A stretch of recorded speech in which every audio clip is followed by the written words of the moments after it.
Welcome to the Explainer. Today, we're going to crack the code on a piece of math you probably use all the time without even knowing it, the linear equation. Okay, let's dive right in with a classic real-world problem. You need to rent a car. You've got a trip planned, and you're looking at two different deals. So you've got Zoom Car Rentals, which charges you a flat fee up front, plus a cost for every mile you drive.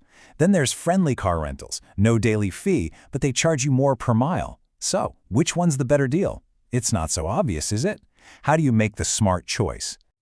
Well, this isn't just about saving a few bucks. It's a decision-making problem. And the answer, believe it or not, lies in turning these two options into a really powerful math tool. And that tool is the linear equation. You've definitely seen this before, y equals mx plus b. It looks simple, but this is basically the secret code for any straight line. It's perfect for modeling situations where one thing changes at a steady, constant rate. Okay, let's break that down. First up is b, the y-intercept. Just think of it as your starting point, right? Before anything else happens. In our car problem, that's the 25 bucks you pay Zoom before you've even put the key in the ignition. It's where our cost line begins. And then there's m, the slope. This is all about the rate of change. How steep is the climb? For us, it's literally the cost per mile. Yeah, you've probably heard this before, rise over run. It's a great way to think about it. For every step you take to the right, or in our case, for every mile you drive, how much does the cost go up? So a steeper slope, that means a more expensive per mile cost. Simple as that. Okay, so what's our game plan for solving this rental car puzzle? It's actually a pretty straightforward three-step process. We're going to write the equations, we're going to graph them so we can actually see what's happening, and then we're going to find the exact point where everything changes. First, let's write out the equation for Zoom. The total cost, which we'll call C, is going to be 35 cents times the number of miles, m, plus that $25 starting fee. See? There's our y-intercept right there. And for Friendly Rentals, well, their cost is way simpler. It's just 55 cents times the miles. There's no starting fee, which means their y-intercept is just 0. Okay, now this is where it all comes together. When we put both of those equations on a graph, you can literally see the answer. Look at the lines. The Friendly Rentals line starts lower, right?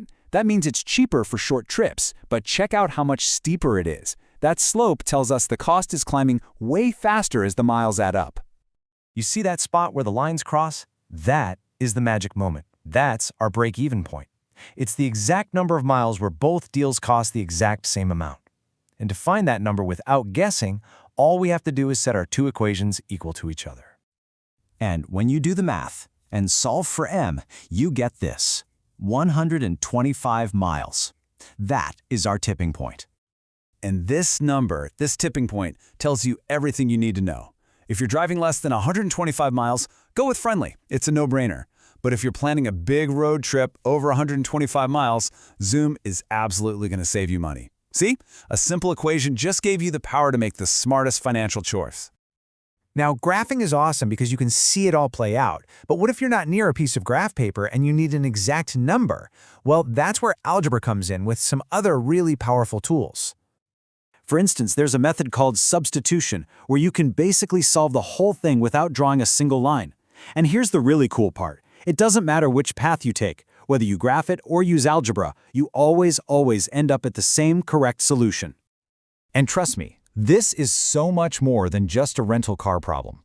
Once you start looking for it, you'll realize this kind of decision-making is hiding absolutely everywhere. I mean, think about it. A business owner is doing this exact math to find their break-even point. Scientists use it in the lab. And you're doing the same kind of thinking every time you compare cell phone plans or gym memberships. These simple, straight lines are like a fundamental way we model and understand the world around us. So, next time you're faced with a choice, any choice that has some kind of starting cost and then a rate of change, just remember the power of that simple, straight line. The real question is, what are you going to analyze next?